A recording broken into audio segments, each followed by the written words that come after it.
സദാശിവസമാരംഭാം ശങ്കരാചാര്യമധ്യമാം അസ്മദാചാര്യപര്യന്താം വന്ദേ ഗുരുപരമ്പരാം.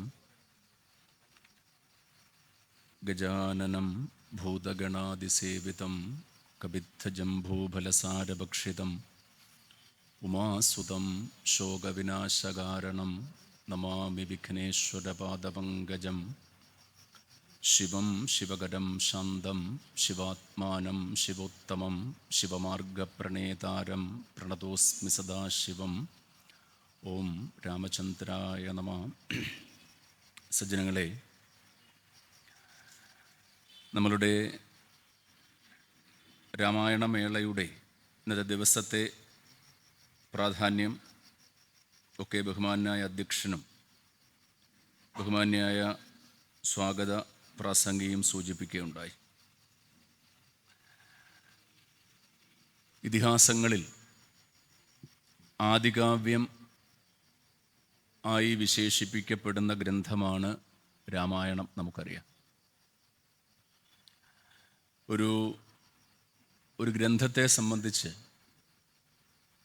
ഒരു ഗ്രന്ഥം ധർമ്മശാസ്ത്ര ഗ്രന്ഥമായിട്ടും മോക്ഷശാസ്ത്ര ഗ്രന്ഥമായിട്ടും അത് കണക്കാക്കണമെങ്കിലുള്ള വിഷയം എന്താണെന്ന് ചോദിച്ചാൽ അത് മനുഷ്യ ചരിത്രമായാൽ പോരാ എന്നാണ് പറയുക. അത് നമുക്കറിയാം, നോവലുകളുണ്ട്, കഥകളുണ്ട്, അങ്ങനെയുള്ള പലതരത്തിലുള്ള പുസ്തകങ്ങൾ സമാജത്തിൽ സമൂഹത്തിൽ നമുക്കിന്ന് വായിക്കാൻ സാധിച്ചു. നമ്മൾ വായിച്ചിട്ടുള്ളവരാണ്, വീണ്ടും വീണ്ടും എഴുതപ്പെട്ടുകൊണ്ടിരിക്കുന്നു.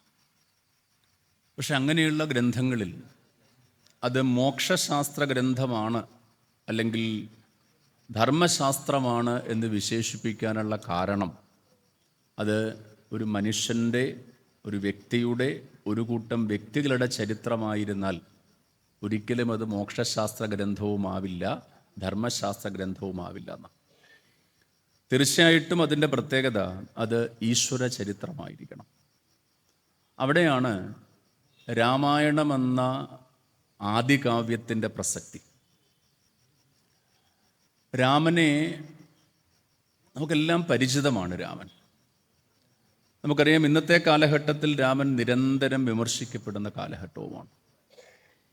കാലത്തിൻ്റെ പ്രത്യേകത കൂടിയിട്ടായിരിക്കാം നെഗറ്റീവ് കഥാപാത്രങ്ങളെ കൂടുതലധികം സ്വീകരിക്കുന്ന അല്ലെങ്കിൽ അതിനെ മാതൃകയാക്കുന്ന കാലഘട്ടം കൂടിയിട്ടാണ് നമ്മളിന്ന് ജീവിക്കുന്ന കാലഘട്ടം. അതുകൊണ്ട് രാവണനെ ഹീറോയാക്കുന്ന കാഴ്ച നമുക്കിന്ന് കാണാൻ സാധിക്കും.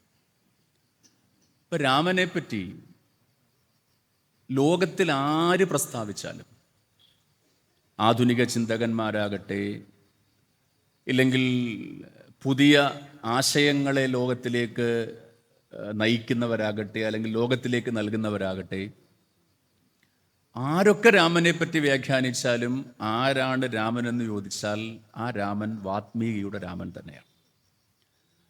വാത്മീകിയുടെ രാമനപ്പുറത്തേക്കൊരു രാമനെ ലോകത്തിൽ ആർക്കും കണ്ടെത്താനും സാധിക്കില്ല, ലോകത്തിൽ ആർക്കും വിശദീകരിക്കാനും സാധിക്കില്ല.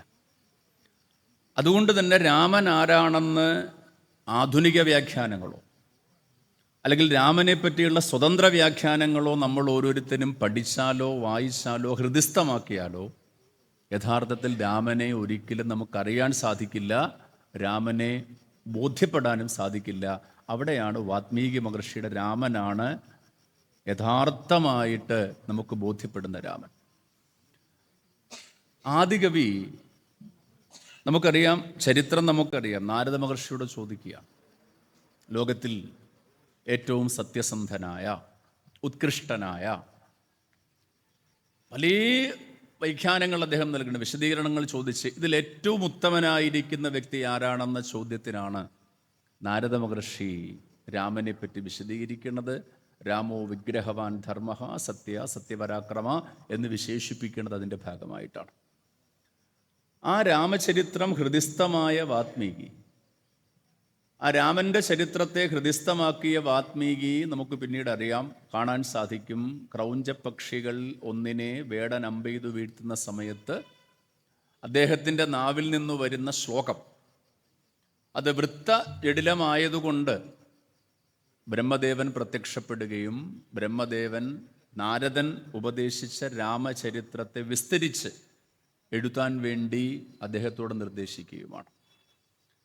ഇപ്പോൾ വാത്മീകി മഹർഷി രാമനെ എങ്ങനെയാണ് വർണ്ണിച്ചിരിക്കുന്നത്? രാമോ വിഗ്രഹവാൻ ധർമ്മ. രാമൻ ധർമ്മത്തിൻ്റെ മൂർത്തിയാണെന്ന് വെച്ചാൽ രാമൻ ചെയ്തിട്ടുള്ളതെല്ലാം ധർമ്മമാണ്. രാമായണത്തിന് രാമൻ്റെ അയനം എന്നു മാത്രമല്ല, രാമായ അയനം എന്നൊരു വ്യാഖ്യാനവും ജ്ഞാനികൾ നൽകാറുണ്ട്. രാമൻ്റെ വഴി മാത്രമല്ല രാമായണം, സീതയുടെ വഴി കൂടിയിട്ടാണെന്നും പറയാറുണ്ട്. ഇപ്പം രാമോ വിഗ്രഹവാൻ ധർമ്മ എന്ന വാത്മീകി മഹർഷിയുടെ വാക്കുകൾക്കപ്പുറത്തേക്ക് രാമനെ നമുക്ക് വിലയിരുത്താൻ സാധിക്കില്ല. കാരണം രാമൻ ചെയ്തിട്ടുള്ളത് എന്തെല്ലാം ഉണ്ടോ അതെല്ലാം ധർമ്മമാണ്. രാമനെ വിമർശിക്കുന്ന ഓരോന്നിനെ നോക്കാൻ കാണാൻ സാധിക്കും. അത് സീതാപരിത്യാഗമാകട്ടെ, ബാലിവധമാകട്ടെ, എന്തിനു നോക്കിയാലും രാമൻ്റെ പക്ഷത്ത് നിന്നല്ല ചിന്തിക്കേണ്ടത്, വാത്മീകിയുടെ പക്ഷത്ത് നിന്ന് ചിന്തിക്കുമ്പോൾ അത് ധർമ്മമാണ്. പ്രത്യേകിച്ചും ഈ ധർമ്മശാസ്ത്ര ഗ്രന്ഥങ്ങളുടെ പ്രത്യേകത, ധർമ്മശാസ്ത്ര ഗ്രന്ഥങ്ങൾ നമ്മൾ പഠിക്കുമ്പോഴും നമ്മളതിനെ വ്യാഖ്യാനിക്കുമ്പോഴും നമ്മുടേതായിരിക്കുന്ന വ്യാഖ്യാനത്തിൽ അതിനെ കാണാൻ സാധിച്ചാൽ അബദ്ധം പറ്റും. മഹാഭാരതത്തെ ഏതു വിധത്തിലാണ് കാണേണ്ടതെന്ന് ചോദിച്ചാൽ വ്യാസദൃഷ്ടിയിലാണ് കാണേണ്ടത്, നമ്മുടെ ദൃഷ്ടിയിലല്ല. രാമായണത്തെ നമ്മൾ ദർശിക്കേണ്ടതും അല്ലെങ്കിൽ കാണേണ്ടതും കേൾക്കേണ്ടതും നമ്മുടെ ദൃഷ്ടി പല വ്യാഖ്യാനങ്ങളും ഉണ്ടാകാം. അതുകൊണ്ടാണല്ലോ ഈ വാത്മീകി രാമായണത്തിന് തന്നെ പല രാമായണങ്ങൾ പിന്നീട് ഉണ്ടായിട്ടുള്ളത്. അത് മറ്റു പലരുടെ ദൃഷ്ടിയിൽ അങ്ങനെ വന്നിട്ടുണ്ട്. പക്ഷെ വാത്മീകി രാമായണത്തിലെ രാമൻ, ആ രാമനെ തന്നെയാണ് കമ്പരാകട്ടെ അല്ലെങ്കിൽ അധ്യാത്മരാമായണ കർത്താവാകട്ടെ ഒക്കെ സ്വീകരിച്ചിട്ടുള്ളത്. അവിടെയാണ് രാമോ വിഗ്രഹവാൻ ധർമ്മ എന്നതിൻ്റെ പ്രസക്തി. രാമൻ്റെ ജീവിതത്തിൽ ഓരോന്നിലും ധർമ്മത്തിന് എത്രത്തോളം അദ്ദേഹം പ്രാധാന്യം കൊടുത്തിട്ടുണ്ട് എന്ന്, ആ ധർമ്മം എങ്ങനെയൊക്കെയാണ് എന്നതിനും വ്യക്തമായിട്ട് അദ്ദേഹത്തിൻ്റെ ജീവിതത്തിൽ ഓരോ ഘട്ടങ്ങളും കാണാൻ സാധിക്കും. ധർമ്മം എന്ന് പറയുന്നത് നിസ്സാരമല്ല. ധർമ്മത്തിന് രണ്ട് തരത്തിൽ അതിനെ വിശദീകരിക്കാറുണ്ട്. ഒന്ന് മുഖ്യധർമ്മമെന്നും ഗൗണധർമ്മം എന്നും പറയാറുണ്ട്. മുഖ്യധർമ്മവും ഗൗണധർമ്മത്തെയും പറ്റി ജ്ഞാനികൾ പറയുന്നത്, മുഖ്യധർമ്മവും ഗൗണധർമ്മവും ഒരുപോലെ വന്നാൽ ഗൗണധർമ്മത്തെ ഉപേക്ഷിക്കുകയും മുഖ്യധർമ്മത്തെ സ്വീകരിക്കുകയും വേണമെന്ന്. അതിനു പകരം ഗൗണധർമ്മത്തെ അല്ല സ്വീകരിക്കേണ്ടത്, മുഖ്യധർമ്മവും ഗൗണധർമ്മവും ഒരുപോലെ വന്നാൽ മുഖ്യധർമ്മത്തെ സ്വീകരിക്കുകയും ഗൗണധർമ്മത്തെ ഉപേക്ഷിക്കുകയും വേണമെന്ന് പറയും. രാമൻ്റെ ജീവിതത്തിലെല്ലാം കാണാവുന്നത് അങ്ങനെയാണ്. അദ്ദേഹത്തിൻ്റെ മുഖ്യധർമ്മവും വ്യക്തിധർമ്മവും കൂടി വരുമ്പോൾ മുഖ്യധർമ്മത്തെയാണ് അദ്ദേഹം സ്വീകരിച്ചിട്ടുള്ളത്. ഇപ്പോൾ രാമായണത്തിൽ കടന്നു ചെല്ലുമ്പോൾ നമുക്ക് കാണാം, രാമൻ പുത്രധർമ്മം പാലിച്ച വ്യക്തിയാണ്. അതേപോലെ തന്നെ ഭർതൃധർമ്മം പാലിച്ചയാളാണ്. സുഹൃദ്ധർമ്മത്തെ പാലിച്ചയാളാണ് രാമൻ. ആത്യന്തികമായിട്ട് അവസാനത്തിലേക്ക് പ്രവേശിക്കുമ്പോൾ രാമൻ പാലിച്ച ധർമ്മം രാജധർമ്മവുമാണ്. ഈ ധർമ്മങ്ങളെല്ലാം കൃത്യമായിട്ട് രാമൻ നിർവഹിച്ചിരുന്നു എന്ന് അദ്ദേഹത്തിൻ്റെ ഓരോ ഘട്ടത്തിലും, അതിൻ്റെ ജീവിതത്തിൻ്റെ ഓരോ ഘട്ടത്തിലും നമുക്ക് കാണാൻ സാധിക്കും. നമുക്കത് പഠിക്കാനും സാധിക്കുമെന്നാണ്. അപ്പോൾ നമുക്ക് അതിലേക്ക് പ്രവേശിച്ചാൽ, ചുരുക്കത്തിലൊന്ന് കടന്നുപോയാൽ നമുക്ക് കാണാൻ സാധിക്കും, ഈ ശ്രീരാമചന്ദ്രനെ വിശ്വാമിത്ര മഹർഷി വിളിച്ചുകൊണ്ടുപോകുന്ന സന്ദർഭം. വിശ്വാമിത്ര മഹർഷി ശ്രീരാമനെ എന്തുകൊണ്ടാണ് വിളിച്ചുകൊണ്ട് പോകുന്നത് എന്ന് ചോദിച്ചാൽ ജ്ഞാനികൾ അതിന് വ്യാഖ്യാനം നൽകുന്നത്, ഈ രാമൻ്റെ ജീവിതത്തിൽ സ്വഭാവത്തിൽ ഈ ഒരു ധർമ്മശങ്ക പലപ്പോഴും കടന്നുകൂടിയിട്ടുണ്ടായിരുന്നു എന്ന്. കാരണം അദ്ദേഹം ജീവിച്ചത് മുഴുവൻ കൊട്ടാരത്തിൻ്റെ ഉള്ളിലാണ്. കൊട്ടാരത്തിലെ സുഖഭോഗങ്ങൾ അനുഭവിച്ച് ആ കൊട്ടാരത്തിലെ എല്ലാവിധ ഭാവങ്ങളെയൊക്കെ സ്വീകരിച്ചുകൊണ്ടാണ് അദ്ദേഹം അവിടെ ജീവിച്ചിട്ടുള്ളത്.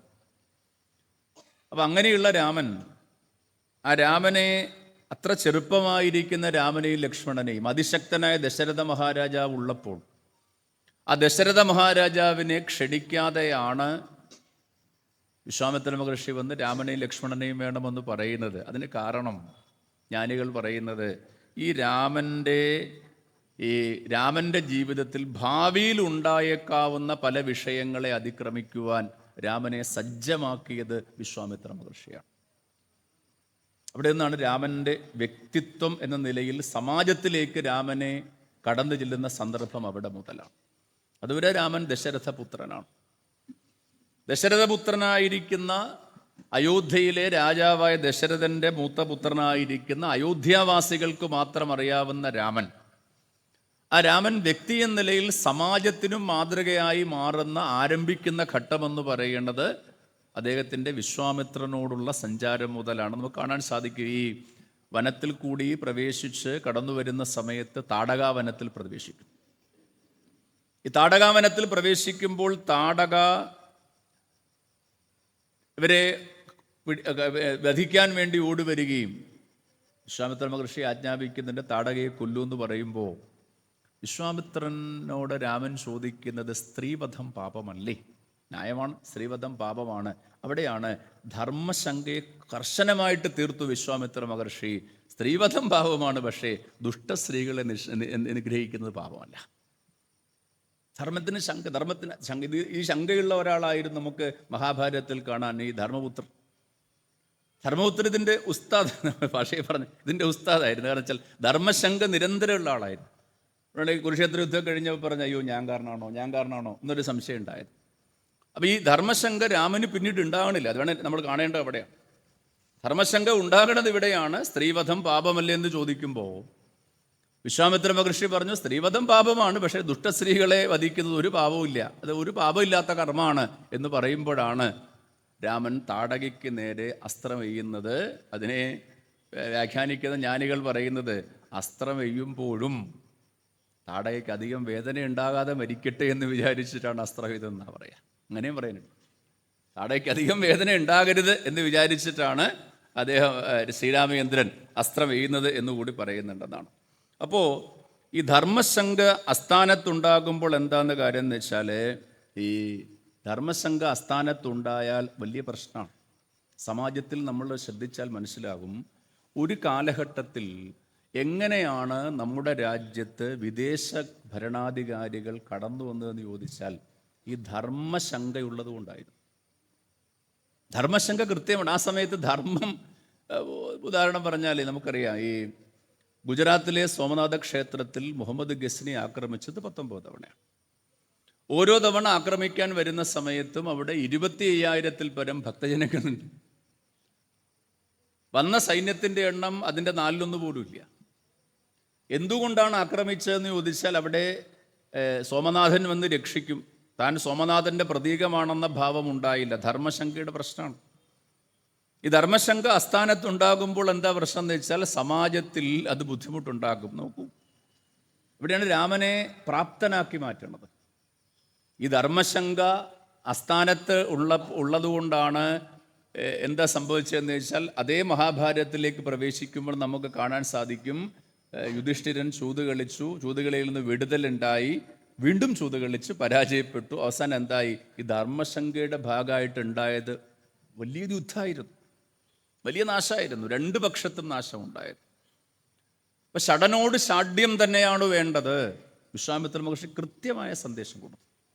ഷടനോട് വേണ്ടതെന്നായല്ല, ക്ഷത്രിയൻ എന്ന നിലയിൽ ആ ക്ഷത്രിയൻ്റെ ആർജവമാണത്, ക്ഷത്രിയൻ ആ നിലപാട് സ്വീകരിക്കേണ്ട ആളാണ് എന്ന് കൃത്യമായിരിക്കുന്ന സന്ദേശം അദ്ദേഹം ശ്രീരാമചന്ദ്രന് കൊടുത്ത് ചെറിയ പ്രായത്തിലാണ് കൊടുക്കണമെന്ന് ഓർക്കണം. കാരണം അദ്ദേഹത്തിൻ്റെ ജീവിതത്തിൽ ഭാവിയിൽ ഉണ്ടാകുന്ന പല വിഷയങ്ങളെയും അതിക്രമിക്കാനുള്ള മാർഗമായിട്ടാണ് നമുക്ക് കാണാൻ സാധിച്ചതെന്നാണ്.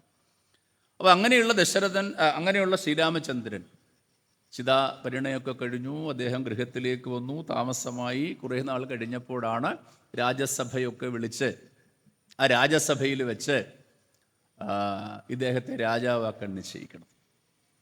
രാജാവാക്കാൻ നിശ്ചയിക്കുമ്പോൾ നമ്മൾ ശ്രദ്ധിക്കേണ്ട കാര്യം, രാജാവാക്കാൻ തീരുമാനിക്കുന്ന സമയത്ത് ദശരഥ മഹാരാജാവിൻ്റെ 2 പുത്രന്മാർ അവിടെ ഇല്ല. 2 പുത്രന്മാരില്ല എന്ന് മാത്രമല്ല, രാജാവാക്കാൻ നിശ്ചയിച്ചു, മന്ത്രിസഭയെല്ലാം തീരുമാനിച്ചതിനെ ഗംഭീരമായിട്ട് അഭിനന്ദിച്ചു, അംഗീകരിക്കുകയും ഒക്കെ ചെയ്തു. എല്ലാവരും പോയി കഴിഞ്ഞ് അടുത്ത ദിവസം ശ്രീരാമനെ ദശരഥ മഹാരാജാവ് വിളിപ്പിക്കുന്ന ഒരു രംഗമുണ്ട്.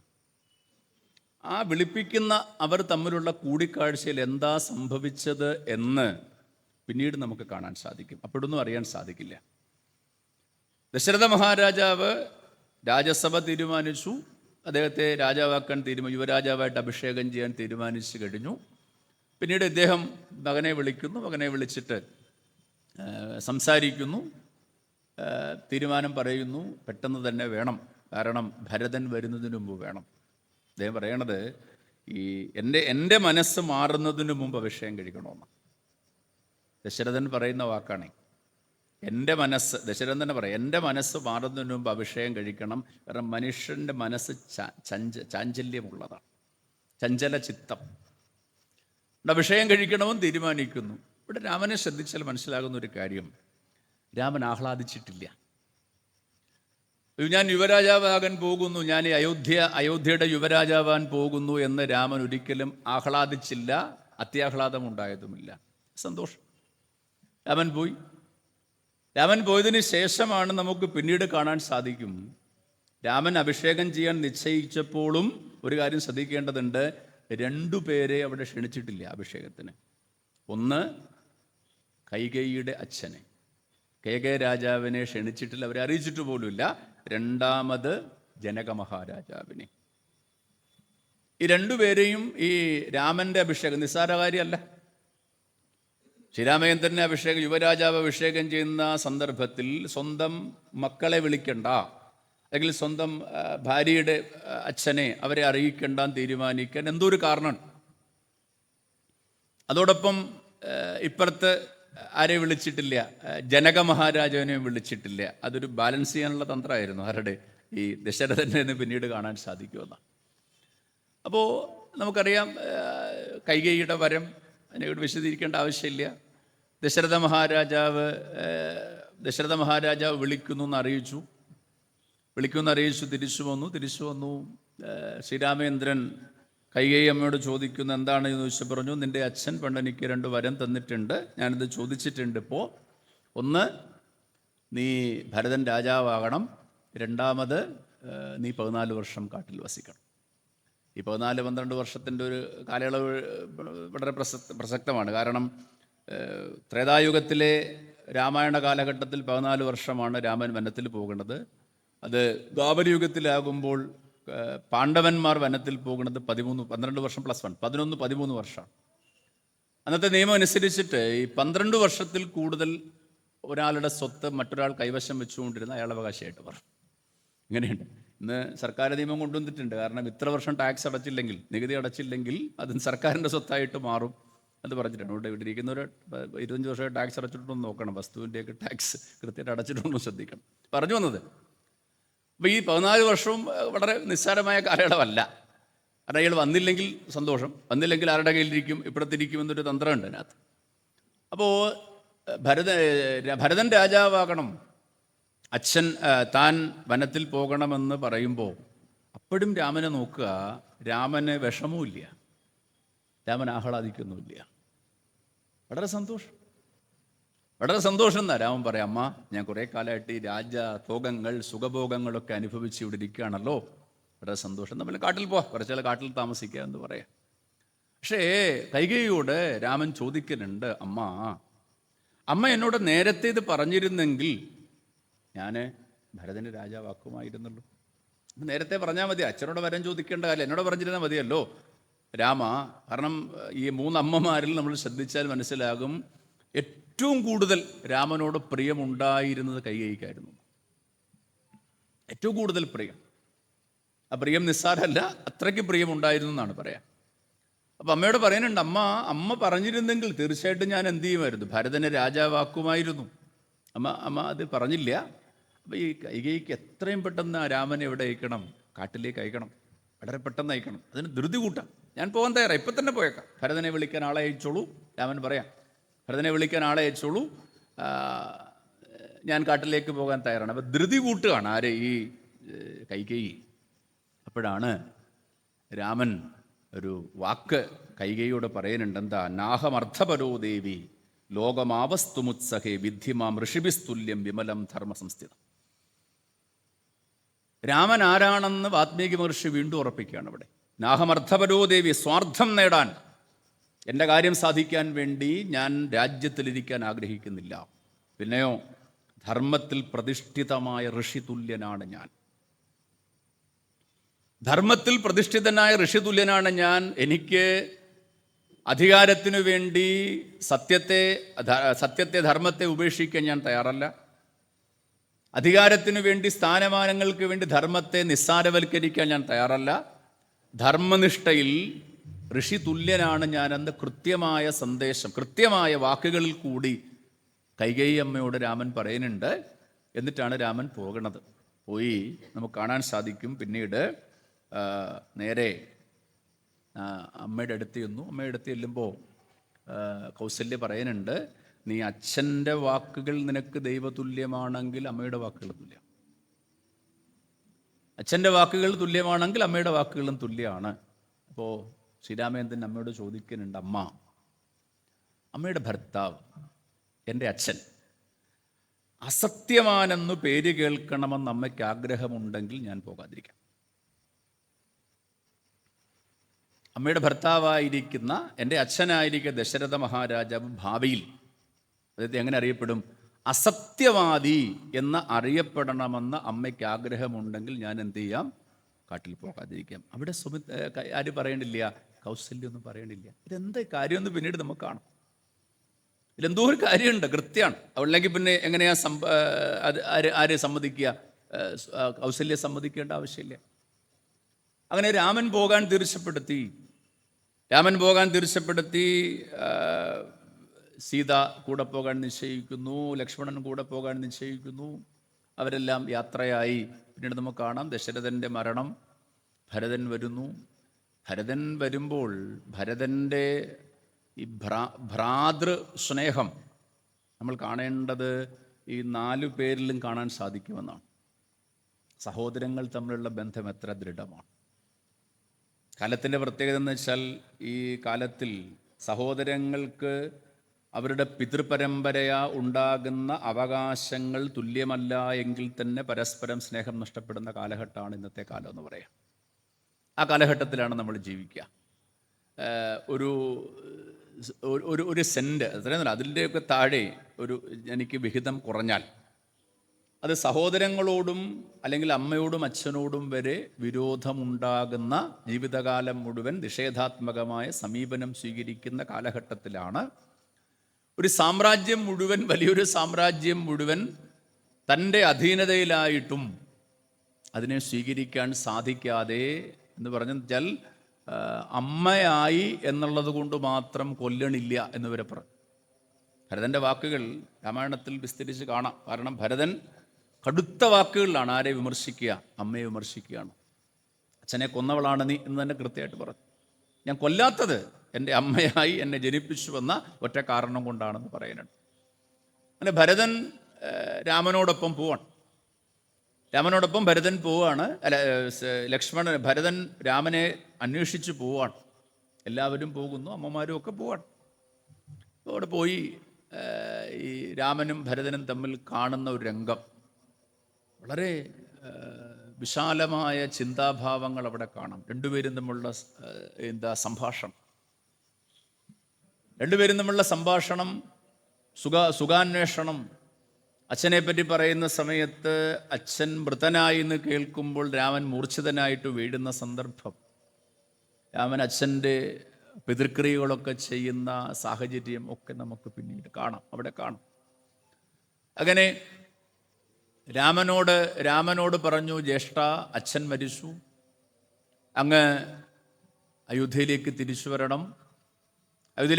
വരണം, അങ്ങ് അയോധ്യയുടെ രാജാവായിട്ട് മാറണം, അതുകൊണ്ട് അച്ഛൻ വന്നേ പറ്റൂ എന്ന് പറയുമ്പോൾ രാമൻ പറയുന്നുണ്ട്, ഭരതനോടും ശത്രുഘ്നോടും ലക്ഷ്മണനോടും ഗുരുവായിരിക്കുന്ന വസിഷ്ഠരോടും മന്ത്രിയായിരിക്കുന്ന സുമന്ത്രരോടും അമ്മമാരായ 3 അമ്മമാരോടും ഉൾപ്പെടുന്ന ജനസഞ്ചയത്തോട് പറയുന്ന വാക്യം, ചന്ദ്രൻ പ്രകാശമില്ലാത്തവനായി വന്നേക്കാം, പിന്നെയോ മഞ്ഞുമാമല മഞ്ഞെല്ലാം വെടിഞ്ഞേക്കാം, സമുദ്രം ഭൂമിയെ മുഴുവൻ എന്ത് ചെയ്യാം? വിഴുങ്ങിയേക്കാം, പക്ഷേ ഞാൻ എൻ്റെ അച്ഛന് കൊടുത്ത പ്രതിജ്ഞയെ ഒരിക്കലും ലംഘിക്കുകയില്ല. ശ്രദ്ധിക്കേണ്ട കാര്യം, ഇവിടെ ആരും രാമനെ ചോദ്യം ചെയ്യാനില്ല. വളരെ നിസ്സാരമാണ്. രാമന് തിരിച്ചു വരാം, സുഖമായിട്ട് അയോധ്യയുടെ അധിപതിയായിട്ടിരിക്കാം, സുഖമായിട്ട് ഭരിക്കാം, ആരും എതിർപ്പില്ല. കൈകേയി അമ്മയാണല്ലോ വരം കൊടുത്തത്, അവർ പോലും എതിർക്കണില്ല, ഒന്നുമില്ലാതെ. പക്ഷെ രാമൻ പറഞ്ഞത്, ഞാൻ എൻ്റെ പ്രതിജ്ഞയെ നിർവഹിക്കേണ്ടത് എൻ്റെ ഉത്തരവാദിത്തമാണ്, അതുകൊണ്ട് കൃത്യമായിട്ട് ഞാൻ പോകുമെന്ന് പറഞ്ഞ് ഭരതനോട് പറയുന്നൊരു കാര്യമുണ്ട്. എന്താ പറയുന്നറിയാമോ? പുരാ ഭ്രാതാ പിതാ നസ മാതരം തേ സമുദ്വഹൻ മാതാമഹേ സമോശ്രയത് രാജ്യശുൽക്കമനുത്തമം. അനുജ, നമ്മുടെ അച്ഛൻ നിന്റെ അമ്മയെ കല്യാണം കഴിക്കുന്ന സമയത്ത് നിന്റെ മുത്തശ്ശനോടൊരു സത്യം ചെയ്തു കൊടുത്തിട്ടുണ്ട്. എന്താണെന്നറിയാമോ? കൈകേയി പുത്രന് രാജ്യം കൊടുത്തുകൊള്ളാം. ഇത് നമ്മൾ അവിടെ ആദ്യമൊന്നും കാണില്ല. കാണുന്ന സന്ദർഭം ഇവിടെയാണ്. ഒറ്റ ശ്ലോകത്തിലാണ് വാത്മീകി മഹർഷി അതിൽ കൊണ്ടുവച്ചിരിക്കുന്നത്. അതായത് ദശരഥ മഹാരാജാവ് കൗസല്യ വിവാഹം കഴിച്ചു, സുമിത്ര വിവാഹം കഴിച്ചതിന് ശേഷമാണ് കൈകേയി വിവാഹം കഴിക്കേണ്ടത്. അപ്പോഴത്തേക്കും അദ്ദേഹത്തിന് പ്രായമേറിയിട്ടുണ്ട്.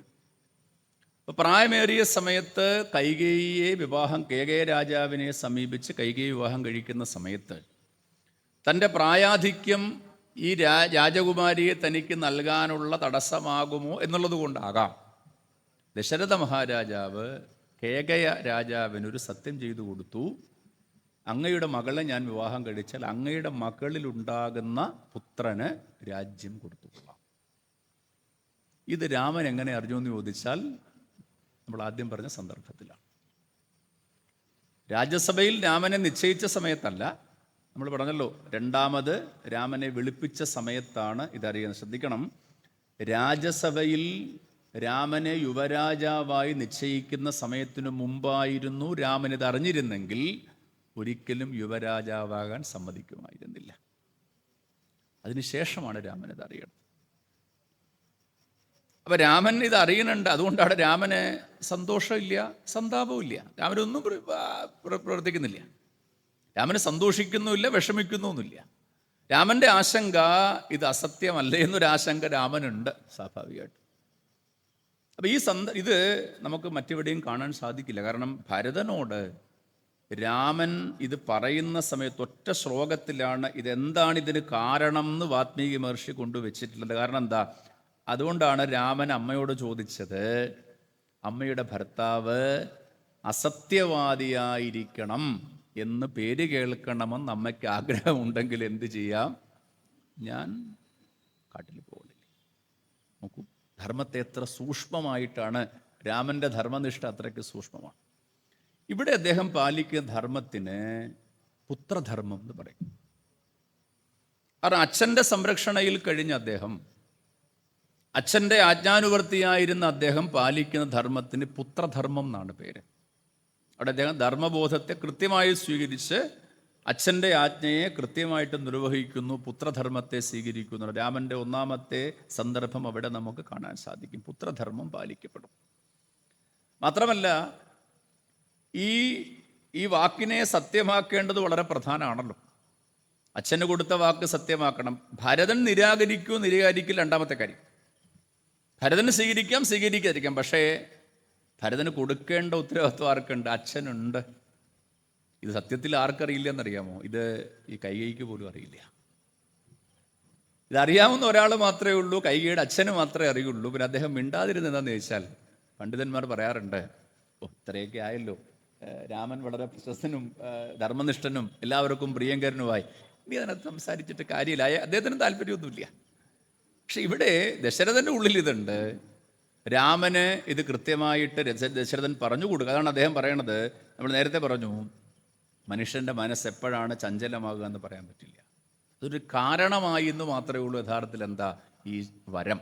ഇത് കാരണം വരമാണെന്ന് വിചാരിക്കരുത്. അവിടെയാണ് ഇവിടെ വേറെ എങ്ങും കാണാത്തൊരു സന്ദർഭം നമുക്കവിടെ കാണാൻ സാധിക്കും. നമ്മൾ ഇത് കേട്ടിട്ടുണ്ടോ എന്ന് എനിക്കറിയില്ല. പക്ഷേ ഇത് ഈ ഒറ്റ ശ്ലോകത്തിൽ മാത്രമാണ് രാമായണത്തിൽ വാത്മീകി മഹർഷി ഒതുക്കി നിർത്തുക. കാരണം രാമൻ ഭരതനോട് പറയുന്ന സന്ദർഭം മാത്രമേ ഉള്ളൂ.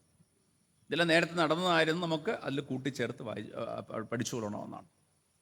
രാമൻ എന്ത് ചെയ്യുന്നു? കാട്ടിൽ പോകാൻ തീരുമാനിക്കുമ്പോൾ ഭരതൻ ദർഭവിരിച്ചു, കടക്കാൻ തുടങ്ങി, പ്രായവിവേശം ചെയ്യാൻ തുടങ്ങി.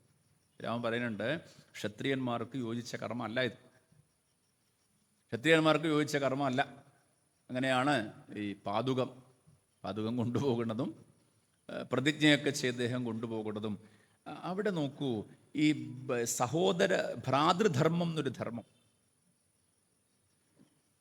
ഭ്രാതൃധർമ്മം എന്നൊരു ധർമ്മത്തിൻ്റെ പ്രസക്തി, ജ്യേഷ്ഠൻ അധർമ്മനിഷ്ഠനല്ല ധർമ്മനിഷ്ഠനായ ജ്യേഷ്ഠൻ്റെ അതേ ഭാവങ്ങൾ പിന്തുടരുന്ന അനുജന്മാരെയും നമുക്ക് എവിടെ കാണാം? ഭരതനിൽ കൂടി, ശത്രുഘ്നിൽ കൂടി, ലക്ഷ്മണനിൽ കൂടി കാണാൻ സാധിക്കുമെന്ന്.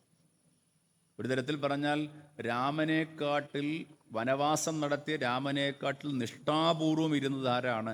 ഭരതനാണ്. രാമനും ലക്ഷ്മണനും കാട്ടിൽ കൂടി സഞ്ചരിച്ചിട്ടുണ്ട്, പല വിഷമങ്ങളും അനുഭവിച്ചിട്ടുണ്ട്. പക്ഷേ അതിനേക്കാട്ടിൽ നിഷ്ഠാപൂർവം ഇപ്പോഴത്തിരുന്ന കുറേ ആൾക്കാരുണ്ട്. ഒന്ന് ഭരതൻ, രണ്ട് ഭരതൻ്റെ സഹോദരനായ ശത്രുഘ്നൻ, പിന്നീടോ ഇവരുടെ പത്നിമാർ ശ്രുതകീർത്തി, മാണ്ഡവി, അവർ രണ്ടുപേരുണ്ടല്ലോ. ഇവരെല്ലാം അതേ നിഷ്ഠയോടുകൂടി, ഊർമിള, ഇവരൊക്കെ അതേ നിഷ്ഠയോടുകൂടി ഇരുന്നിട്ടുള്ളവരാണ്. അപ്പോൾ ഇങ്ങനെ വനത്തിലേക്ക് പോകുന്നു. വനത്തിലേക്ക് പോകുന്ന സമയത്ത് നമുക്ക് കാണാം ഈ സീതയെ പരിത്യാഗത്തിൻ്റെ ഒരു സന്ദർഭം നമുക്കറിയാം. ശൂർപ്പണഖയുടെ വിലാപം, ശൂർപ്പണഖ പോയി രാവണനെ പ്രലോഭിപ്പിക്കുക. രാവണൻ ഹീറോയാകുന്ന കാലഘട്ടമാണ് എന്നുള്ളത് കൊണ്ട്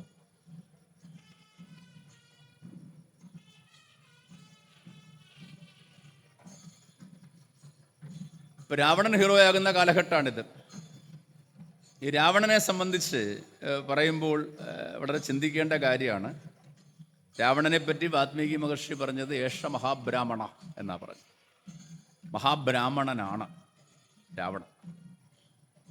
അർക്കപ്രകാശം എന്ന് പറഞ്ഞൊരു ഗ്രന്ഥമുണ്ട് രാവണൻ. അർക്കപ്രകാശം എന്ന് വെച്ചാൽ ഈ ആയുർവേദത്തിലെ കുട്ടികളുടെ ചികിത്സാ സമ്പ്രദായമാണ്. ഒരു ഗ്രന്ഥം ആരുടേതായിട്ടുണ്ട്? രാവണൻ്റേതായിട്ടുണ്ട്. പിന്നെ ഏറ്റവും ഉത്തമനായ ശിവഭക്തനായിരുന്നു രാവണൻ. ശിവഭക്തനായ ചരിത്രം പിന്നീടാണ് ഉണ്ടായത്. ഉണ്ടാകാനുള്ള സന്ദർഭമൊക്കെ നമുക്കറിയാം. ജടാടവീകളജ്വല പ്രവാഹപാവിതസ്ഥലേ ഗളേവലംബലംബിത, ഇതൊക്കെ ലഭിക്കാനുണ്ടായ സാഹചര്യം നമുക്കറിയാം. അപ്പം രാവണൻ ഗുണങ്ങൾ ഒരു ഭാഗത്തുണ്ടെങ്കിലും നമ്മൾ ഒരാളെ എങ്ങനെയാണ് വിലയിരുത്താം? ഒരു വ്യക്തിയെ എങ്ങനെ വിലയിരുത്തുന്ന വെച്ചാൽ, ഒരാളുടെ ഗുണങ്ങളും ദോഷങ്ങളും താരതമ്യം ചെയ്യുമ്പോൾ ആ ആൾക്ക് ദോഷങ്ങളാണ് കൂടുതലെങ്കിൽ അങ്ങനെയല്ലേ വിലയിരുത്തുക? ദോഷങ്ങൾ 90% ഉള്ള ആൾക്ക് 10% ഗുണം നമുക്ക് മെച്ചപ്പെട്ട് പറയാൻ നടക്കുമോ? പറ്റില്ല. ഇപ്പം രാവണൻ ഒരു ഭാഗത്ത് ഭക്തനായിരുന്നു, വളരെ ശക്തിമാനായിരുന്നു, ഒക്കെ ആണെങ്കിലും രാവണൻ ഇന്നത്തെ ഭാഷയിൽ പറഞ്ഞാൽ ഈ ലോകത്ത് അന്നുണ്ടായിരുന്ന ഏറ്റവും വലിയ ബലാത്സംഗ വീരനായിരുന്നു രാവണൻ. കുറേ വർഷങ്ങൾക്ക് മുമ്പ്, ഞാൻ ഓർക്കണത് കുറേ വർഷങ്ങൾക്ക് മുമ്പ്, ഈ ഫെബ്രുവരി 14 എന്ന ദിവസത്തിൻ്റെ പ്രത്യേകതയുണ്ട്. എന്താ? വാലന്റൈൻസ് ഡേ എന്ന് പറഞ്ഞ ദിവസം. ഈ വാലന്റൈൻസ് ഡേയിൽ ഒരു ഹിന്ദു നാമധാരിയായ ഒരു ചെറുപ്പക്കാരൻ ഒരു പോസ്റ്റ് ചെയ്തു, ഫേസ്ബുക്കിൽ പോസ്റ്റ് ചെയ്തു. ആ ഫേസ്ബുക്ക് പോസ്റ്റ് ഇങ്ങനെയായിരുന്നു: താൻ പ്രണയിക്കുന്ന പെണ്ണിനെ അവളുടെ അനുവാദമില്ലാതെ സ്പർശിക്കില്ല എന്ന് നിശ്ചയിച്ച രാവണനാണ് എൻ്റെ ഹീറോ. ഇതായിരുന്നു ഫേസ്ബുക്ക് പോസ്റ്റ്. അപ്പോൾ ഈ രാവണൻ്റെ പൊതു സ്വഭാവം എന്താണെന്ന് വെച്ചാൽ, അപ്പോൾ ഈ പോസ്റ്റ് ചെയ്ത വിഡ്ഢിക്ക് അറിയില്ലല്ലോ രാവണൻ എന്തുകൊണ്ടാണ് സീതയെ കയറി പിടിക്കാഞ്ഞെന്നറിയില്ല. അവിടെയാണ് രാവണൻ ഹീറോ ആകുന്ന കാലം. നമ്മൾ നേരത്തെ പറഞ്ഞത് നെഗറ്റീവായിട്ടുള്ള വ്യക്തിത്വങ്ങൾ പോസിറ്റീവ് ആക്കിയെടുക്കുന്ന കാലഘട്ടമാണിത്. അപ്പോൾ രാവണൻ ഈ ഒരു ഭാഗത്ത് ഇതെല്ലാം ഉണ്ടെങ്കിലും രാവണൻ്റെ ഏറ്റവും വലിയ പ്രശ്നം, രാവണൻ സ്വാർത്ഥനാണ്. തൻ്റെ കാര്യം നേടാൻ വേണ്ടി ഏതറ്റം വരെയും പോകുന്ന ആളാണ് രാവണൻ. അപ്പം അങ്ങനെയുള്ള രാവണൻ എന്തുകൊണ്ടാണ് സീതയെ ബലാത്കാരം ചെയ്യാതെ അവിടെ കൊണ്ടുപോയി പാർപ്പിച്ചതെന്ന് അന്വേഷിക്കുമ്പോഴാണ് രാവണനുണ്ടാകുന്ന ദൗർബല്യത്തെ മനസ്സിലാക്കാൻ സാധിക്കേണ്ടത്. ശൂർപ്പണഖ തനിക്കുണ്ടായ അപമാനത്തിൽ നിന്നാണല്ലോ ഈ രാവണനെ പോയി പ്രലോഭിപ്പിക്കേണ്ടത്. ഈ മണ്ഡോദരിയൊന്നും വെച്ചിട്ട് വലിയ കാര്യമൊന്നുമില്ല. മണ്ഡോദരിയൊന്നും ഒരു സ്ത്രീയല്ല. പറയാറുണ്ട് ശൂർപ്പണഖയെ പറ്റി പറയുമ്പോൾ, ശൂർപ്പണഖ മൂക്കും മുലയും അരിഞ്ഞു എന്നൊക്കെ പറയുന്നുണ്ട്. പക്ഷേ ഈ മുലയരിഞ്ഞു എന്നൊന്നും പ്രതിപാദിക്കണില്ല കേട്ടോ വാൽമീകി രാമായണത്തിൽ. മൂക്കരിഞ്ഞു എന്ന് പറയുന്നു. അതിനാണല്ലോ ഭാഷാപിതാവ് പറയേണ്ടത്, ജ്ഞാനം കണക്കയുടൻ അഞ്ചക്ഷരങ്ങളുടെ ഊനം വരുത്തിയൊരു നക്തഞ്ചരിക്കു ബത എന്ന് പറയണതുകൊണ്ട് മുലയെറിഞ്ഞതായിട്ട് പ്രതിപാദിക്കുന്നില്ല വാത്മീകി രാമായണത്തിൽ. പിന്നീട് അത് കൂട്ടിച്ചേർത്തതായിരിക്കാം, മറ്റു വ്യാഖ്യാനങ്ങൾ കൂട്ടിച്ചേർത്തതായിരിക്കാം. ഇപ്പോൾ അഞ്ചക്ഷരങ്ങൾ പറയണമെങ്കിൽ മൂക്കിൻ്റെ സഹായം വേണമല്ലോ. ങ ഞ ണ ന മ, ങഞണനമ, ഇത്രയും പറയണമെങ്കിൽ മൂക്കിൻ്റെ സഹായം വേണം, ഇല്ലെങ്കിൽ പിന്നെ എന്താ ഇപ്പം ങഞണനമ എന്നായി പോകും. അതുകൊണ്ടാണ് ജ്ഞാനം കണക്കയുടൻ അഞ്ചക്ഷരങ്ങളുടെ ഊനം വരുത്തിയൊരു നക്തഞ്ചരിക്കു ബത എന്ന് പറയാനുള്ള കാരണം.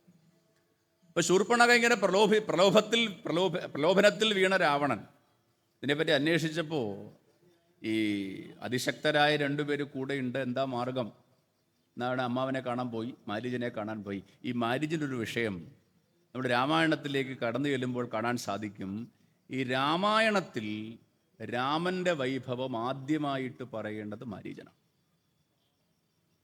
വാത്മീകി മഹർഷി രാമൻ്റെ രചയിതാവാണ് പൊതുവെ നമ്മൾ പറയും. അങ്ങനെ രാമായണമെന്ന ഇതിഹാസത്തിൽ ആരാണ് രാമനെന്ന് ആദ്യമായിട്ട് പറയേണ്ടത് മാരീചനാണ്. അത് ആരെ പറ്റിയാണ് പറയണമെന്ന് വെച്ചാൽ, മാരീചൻ്റെ പ്രത്യേകത എന്ന് വെച്ചാൽ മാരീചൻ രാമൻ എന്ന് കേൾക്കണ്ട, രാ എന്ന് കേട്ടാൽ തന്നെ പ്രശ്നം. അങ്ങനെ ഒരാളാണ് മാരീചൻ എന്ന് പറയാം. എന്താ കാരണം എന്ന് വെച്ചാൽ പറയാറുണ്ട്, നമ്മൾ ഇത്ര സ്മരണ എങ്ങനെ ഉണ്ടാകാനുള്ള കാരണത്തെപ്പറ്റി പറയേണ്ടത്, നമ്മൾ ശത്രുവിനെ സ്മരിക്കുന്നത് പോലെ മിത്രത്തെ സ്മരിക്കില്ലെന്നാണ്. അത് ശരിയല്ലേ? നമ്മൾ ശത്രുവിനെ ഓർക്കുന്നത് പോലെ ഒരിക്കലും മിത്രത്തെ ഓർക്കില്ല. അതുകൊണ്ട് മാരീചൻ എപ്പോഴും രാമ രാമ രാമ, കാരണം ഇല്ലേ ഇത്ര ദൂരം പോയി വീണേൻ്റെ ഒരു വിഷമം എപ്പോഴും ഉണ്ട്. ഇപ്പോഴൊരു മാരീചൻ പറയണത്, നീ കാണിക്കുന്ന അബദ്ധമാണ്. രാമോ വിഗ്രഹവാൻ ധർമ്മ സത്യപരാക്രമ. രാമൻ ആരാണെന്ന് രാവണനോട് കൃത്യമായിട്ട് പറയുന്നത് യഥാർത്ഥത്തിൽ ആരാണ്? മാരീചനാണ്. രാമായണത്തിൽ കാണാൻ സാധിക്കുന്ന മാരീചനാണ്.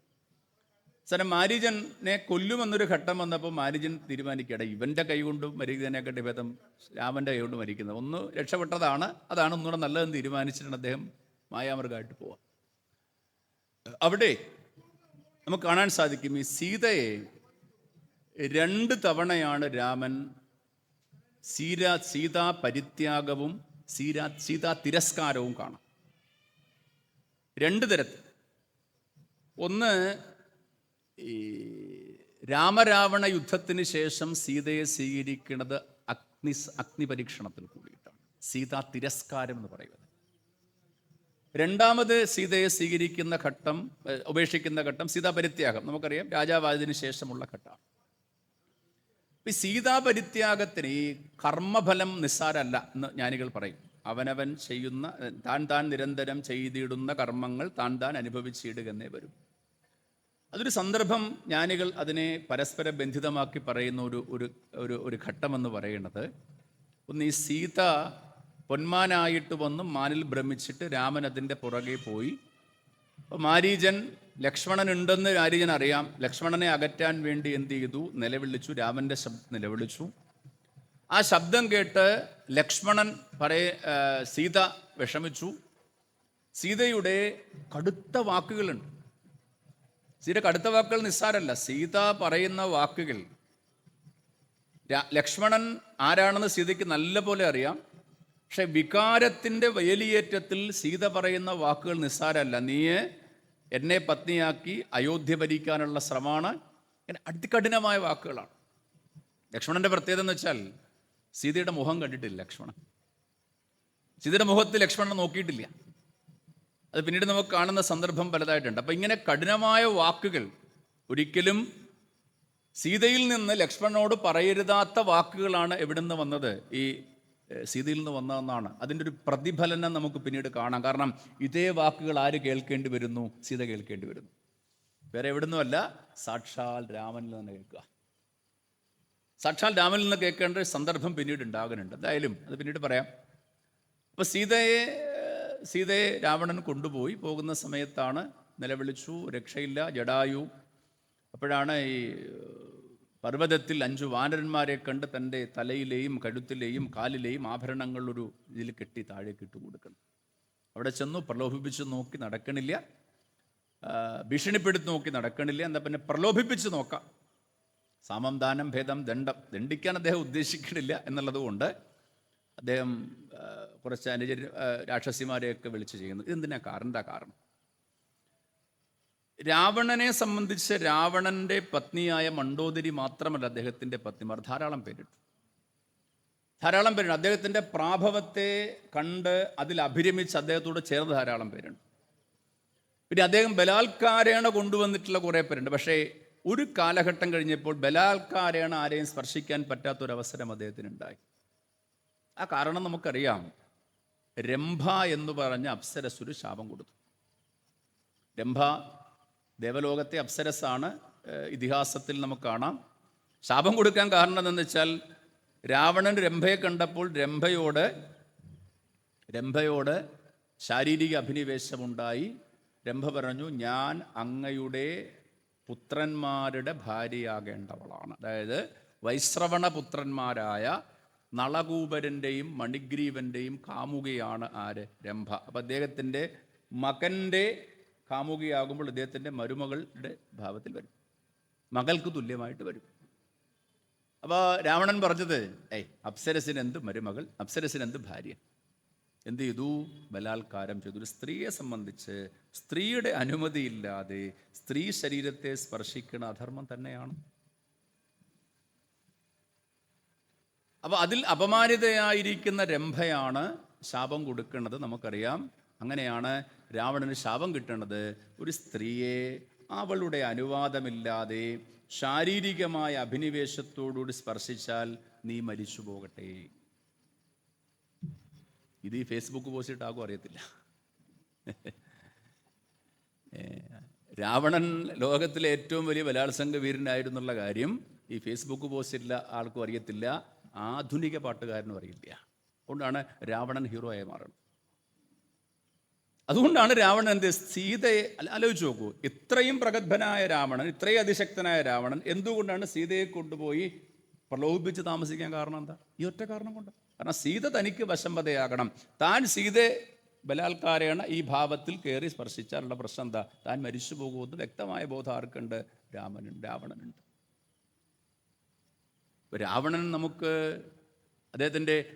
രാവണൻ നമുക്കൊരു പോസിറ്റീവ് വ്യക്തിത്വമല്ല. അപ്പോൾ അവിടെയാണ് നമ്മൾ ആദ്യം പറഞ്ഞത് ഈ രാമൻ്റെ വഴി എന്ന് പറയാനുള്ള കാരണം അതാണ്.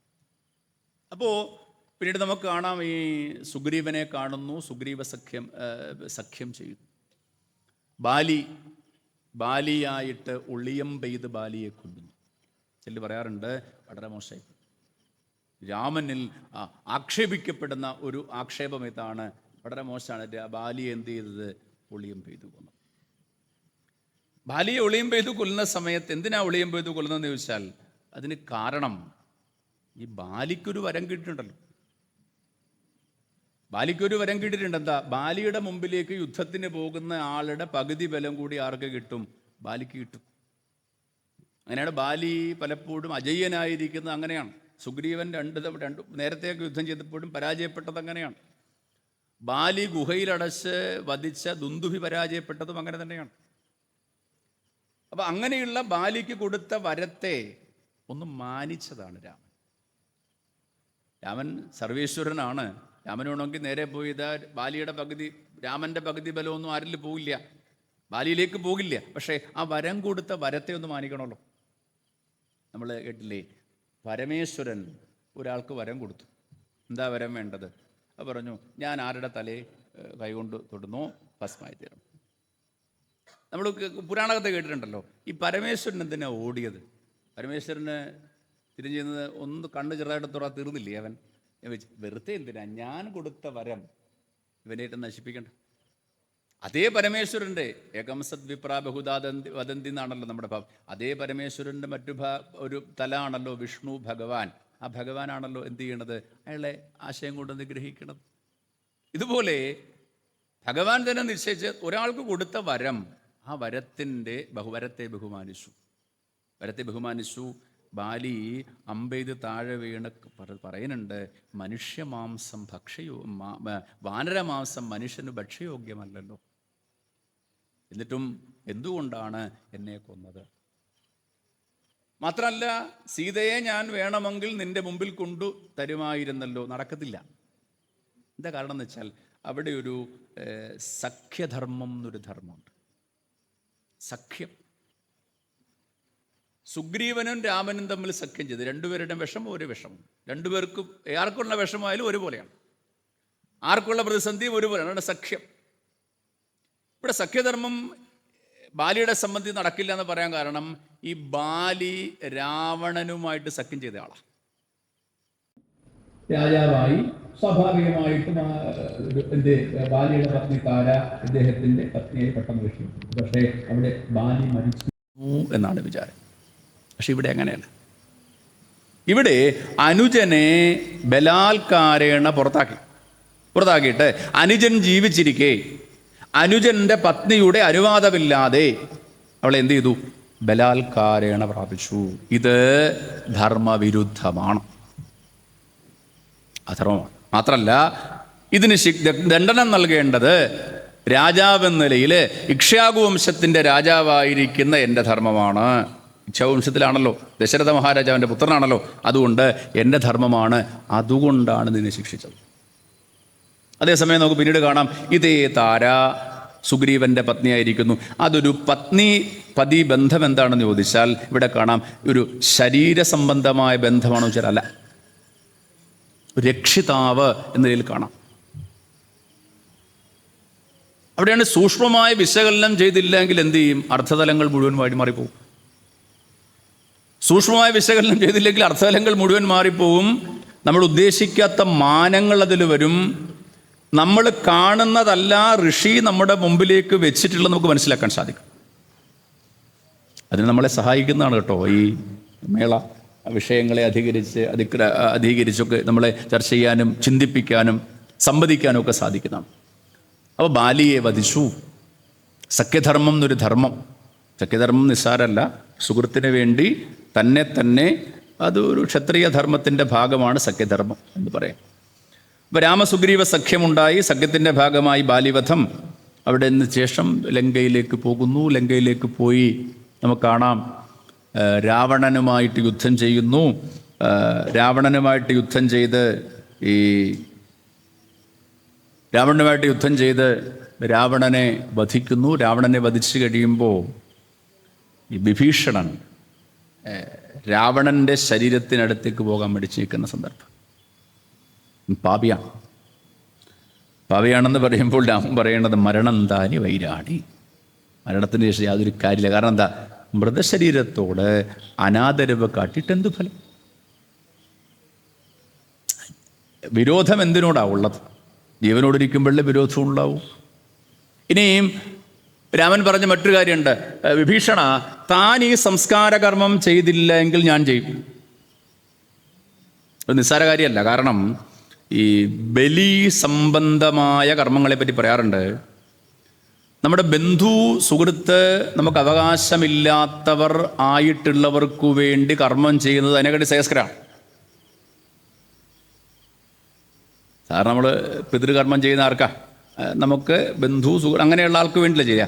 നമുക്ക് ഒരു പരിചയമില്ലാത്തവർക്ക് വേണ്ടി ആരും കർമ്മം ചെയ്യാനില്ലെങ്കിൽ അത് നമ്മൾ ചെയ്താൽ അത് അതിശ്രേയസ്കരമാണ്.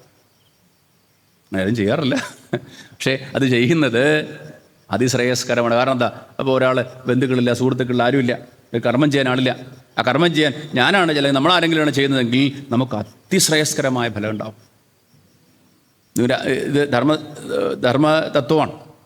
ഈ ബലികർമ്മത്തിൽ ഗരുഡപുരാണത്തിൽ പ്രതിപാദിക്കുന്നത്, കൃത്യമായിട്ട് അതിനെപ്പറ്റി പ്രതിപാദിക്കുന്നത്. അതുകൊണ്ടാണ് രാമൻ പറഞ്ഞത് താനിത് ചെയ്യേണ്ട, എനിക്ക് നിർബന്ധമൊന്നുമില്ല, പക്ഷേ ഞാൻ ചെയ്തോളാം.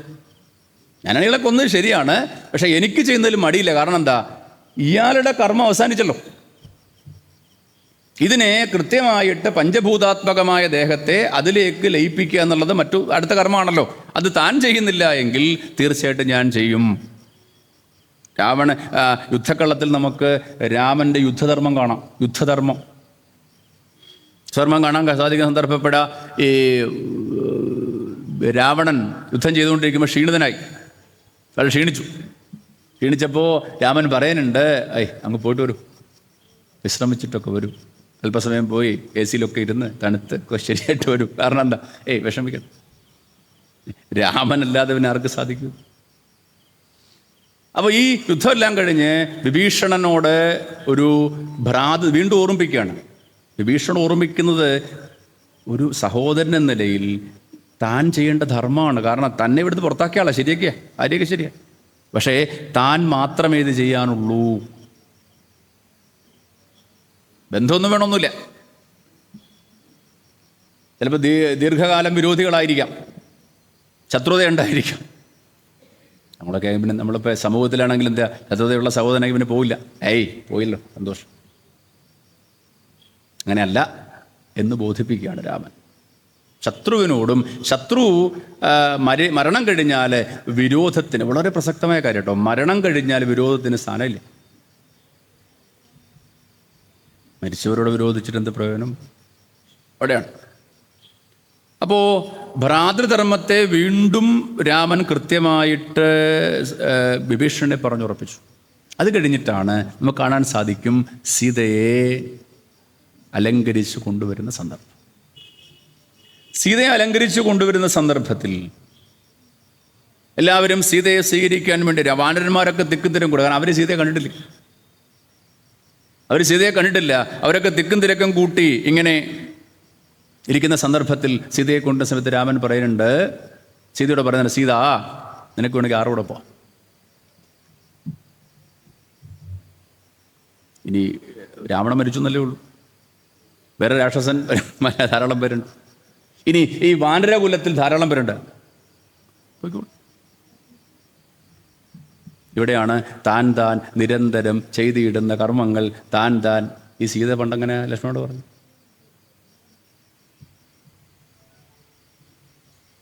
ലക്ഷ്മണനും സീതയെ എങ്ങനെയാണ് കണ്ടിരുന്നതെന്ന സന്ദർഭം സുഗ്രീവനെ കണ്ടുമുട്ടുന്ന സമയത്ത് സുഗ്രീവൻ പറയുന്നുണ്ട്, ഒരു വിമാനത്തിലൊരു എന്തോ താഴേക്ക് വീണു, നോക്കിയപ്പോൾ സീതയുടെ ആഭരണങ്ങളാണ്, കഴുത്തിലെയും തലയിലേക്ക് വെച്ചിരുന്ന ആഭരണങ്ങളാണ്. അപ്പോൾ ഇത് കണ്ടിട്ട് ലക്ഷ്മണനോട് രാമൻ ലക്ഷ്മണനോട് പറയാം, ലക്ഷ്മണ ഇത് സീതയുടെ നോക്കൂ. ലക്ഷ്മണൻ പറയുന്നത്, ജ്യേഷ്ഠ എനിക്കിത് തലയിലെയാണ് കഴുത്തിയെന്ന് അറിയില്ല, പക്ഷേ പാദങ്ങളിലെയാണ് കൃത്യമായിട്ട് അറിയാം. എന്താ, എല്ലാ ദിവസവും നമസ്കരിച്ചിരുന്നു. ആ ലക്ഷ്മണനെയാണ് സീത എന്ത് പറഞ്ഞത്? ഈ ആരാണെങ്കിൽ തന്നെയും കർമ്മഫലം അനുഭവിക്കാതിരിക്കുന്ന നിർവാഹമില്ലല്ലോ. ആ കർമ്മഫലം അതാണ് ഈ നമ്മുടെ കർമ്മം ശ്രദ്ധയോടുകൂടി ചെയ്യണമെന്നും നമ്മുടെ കർമ്മത്തിൻ്റെ ഫലം നമ്മൾ തന്നെ ആത്യന്തികമായിട്ട് അനുഭവിക്കേണ്ടി വരുമെന്നുള്ള ഒരു തത്വം കൂടി വീണ്ടും. കാരണം സീതയ്ക്ക് ഇത് അനുഭവിക്കുക, കാരണം ആലോചിച്ച് നോക്കുക, ലക്ഷ്മണൻ എങ്ങനെയാണ് സീതയെ കണ്ടതെന്ന് പഠിക്കുമ്പോഴാണ് സീതയ്ക്കത് കിട്ടേണ്ടതായിരുന്നു ഋഷി കൃത്യമായിട്ട് പറയുന്നുണ്ട്. കൃത്യമായിട്ട് രാമൻ തുറന്നു പറഞ്ഞു. ഇനി അതൊരു അനുഭവമാണെങ്കിൽ രാമൻ എന്തുകൊണ്ടാണ് പറഞ്ഞത്? അവിടെ കൂടെ നിൽക്കുന്നവരാരാണ്? വാനരന്മാരാണ്. വാനരന്മാരെ ചഞ്ചലതയുടെ പ്രതീകമായിട്ടാണ് വാനരന്മാരെന്ന് വെച്ചാൽ കുരങ്ങന്മാരെന്ന അർത്ഥമൊന്നുമില്ല കേട്ടോ. ഈ കിഷ്കിന്ധയെ പറ്റി വർണ്ണിക്കുമ്പോൾ നമ്മൾ ഞെട്ടിപ്പോവും. കിഷ്കിന്ധ പുരാണ കാലഘട്ടത്തിലെ കൊട്ടാരങ്ങളെക്കാട്ടിൽ സമൃദ്ധമായ സ്ഥലമായിരുന്നു കിഷ്കിന്ധ എന്നാണ് പറയാം. അപ്പോൾ അഗ്നിദേവൻ അഗ്നിയിലേക്ക് സീത പ്രവേശിക്കുക. അഗ്നിദേവൻ സീതയെ കൊണ്ടുവന്ന് രാമൻ്റെ മുമ്പ് നിർത്തി പറയുകയാണ്, ഈ സീത ശുദ്ധയാണ്, അതുകൊണ്ട് രാമ സ്വീകരിച്ചോളൂ. രാമൻ എന്താ പറയുന്നത്? ഏഷാദേ രാമവൈദേഹി പാപമസ്യാം ന വിദ്യതേ. അഗ്നിദേവൻ പറയാ, രാമ ഇവളിൽ പാപമൊന്നുമില്ല. രാമൻ എന്താ പറയുന്നറിയാമോ? എനിക്ക് സീതയെ സംശയമില്ല, കാരണം എന്താ? അനന്യഹൃദയാം പീതാം മച്ചിത്ത പരിരക്ഷണീം അഹം അപ്യവഗച്ഛാമി മൈഥിലീം ജനകാത്മജാം. എനിക്ക് സീത യാതൊരു സംശയമില്ല. കാരണം എന്താ? ഇവിടെ സംശയത്തിന് അതീതമാക്കേണ്ട ഉത്തരവാദിത്വം ആർക്കുണ്ട്? രാമനുണ്ട്. ഇല്ലെങ്കിൽ എന്താ പ്രശ്നം? ഭാവിയിലും പ്രശ്നം ഉണ്ടാവും. ഈ സമാജത്തിൻ്റെ സ്വഭാവം എന്താ? സമാജത്തിൻ്റെ സ്വഭാവം എന്ന് പറയുന്നത് ഈ നായയുടെ വായിലിട്ട കൊള്ളു പോലെയാണെന്ന് പറയും. കൊള്ളിടുമ്പോൾ മാത്രമേ ഉള്ളൂ നിവർന്നിരിക്കുക, പിന്നീട് എന്ത് ചെയ്യും? പണഞ്ഞിരിക്കും. സമാജം അങ്ങനെയുള്ള പ്രശ്നമുണ്ട്. അപ്പം സമാജം നാളെ സീതയെ പറയരുത്, സമാജം നാളെ സീതയെ പരിത്യജിക്കരുത്, സമാജം സീത മോശമാണെന്ന് പറയരുത്. കാരണം രാമന് കൃത്യമായിട്ട് അറിയാം സീത തെറ്റുകാരിയല്ല, ശുദ്ധയാണെന്ന് രാമൻ അറിയാം. എന്നിട്ടും രാമന് ചെയ്യാനുള്ള കാരണം രാമൻ്റെ അടുത്ത സന്ദർഭം എന്ന് വെച്ചാൽ അടുത്തത് രാമൻ രാജാവാകാൻ പോവുക. തിരിച്ചു വന്നു. നമുക്കറിയാം, ഇപ്പോൾ രാമൻ രാജാവാകാൻ തീരുമാനിച്ചു. രാമൻ രാജാവാകാൻ തീരുമാനിച്ച് രാമനെ പട്ടാഭിഷേകമൊക്കെ ചെയ്തു കഴിഞ്ഞ് രാജ്യഭരണമൊക്കെ ധർമ്മനിഷ്ഠ, രാമരാജ്യം എന്ന് പറഞ്ഞ സ്ഥലം നിസ്സാരമല്ല, ധർമ്മനിഷ്ഠയോടുകൂടി രാജ്യം ഭരിച്ചു. അതിനെപ്പറ്റി വിസ്തരിക്കുന്നത് ചാരന്മാരെ വേണ്ട വിധത്തിൽ വിനിയോഗിച്ചു. അധർമ്മത്തെ ഒരാളെ നിഗ്രഹിച്ച ചരിത്രമൊക്കെ ആക്ഷേപിച്ച് പറയുന്നുണ്ട്.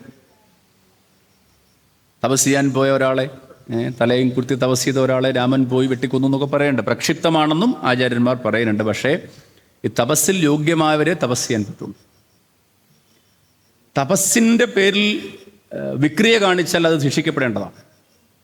ഞാൻ തപസ് ചെയ്യുന്നു എന്ന ഭാവത്തിൽ വേഷവിധാനങ്ങൾ തപസ്സിയുടെയും പ്രവൃത്തി മറ്റൊന്നായാലോ അത് പാടില്ല.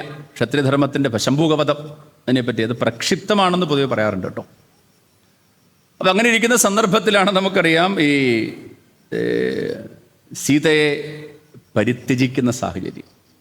ജനസംസാരമുണ്ടായി. ജനസംസാരത്തിൻ്റെ ഭാഗമായിട്ട് സീതയെ പരിത്യജിക്കുന്നത് ഇവിടെ എല്ലാം കാണാൻ സാധിക്കുന്നൊരു സന്ദർഭം. രാമൻ എപ്പോഴും ഈ ഗുരുവിന് വിധേയനാണ്. രാമൻ ഏതൊരു സന്ദർഭത്തിലും രാമനെ നോക്കിയാൽ കാണാം, ഒന്നുകിൽ വിശ്വാമിത്രൻ്റെ ഉപദേശം സ്വീകരിച്ചിട്ടുണ്ട്, വസിഷ്ഠൻ്റെ ഉപദേശം സ്വീകരിച്ചിട്ടുണ്ട്, സഹോദരങ്ങളുടെ ഉപദേശം സ്വീകരിച്ചിട്ടുണ്ട്, അല്ലെങ്കിൽ സുഹൃത്തുക്കളുടെ ഉപദേശം രാമൻ സ്വീകരിച്ചിട്ടുണ്ട്. ഒരാളുടെയും ഉപദേശം സ്വീകരിക്കാതെ രാമൻ ചെയ്ത 2 കർമ്മമേ ഉള്ളൂ. ഒന്ന്, ആദ്യം പറഞ്ഞ സീത തിരസ്കാരം, സീത എനിക്ക് വേണ്ട, നീ ആരോടെ ജീവിച്ചോളാൻ പറഞ്ഞതും. രണ്ടാമത് സീതയെ ഉപേക്ഷിച്ചത്.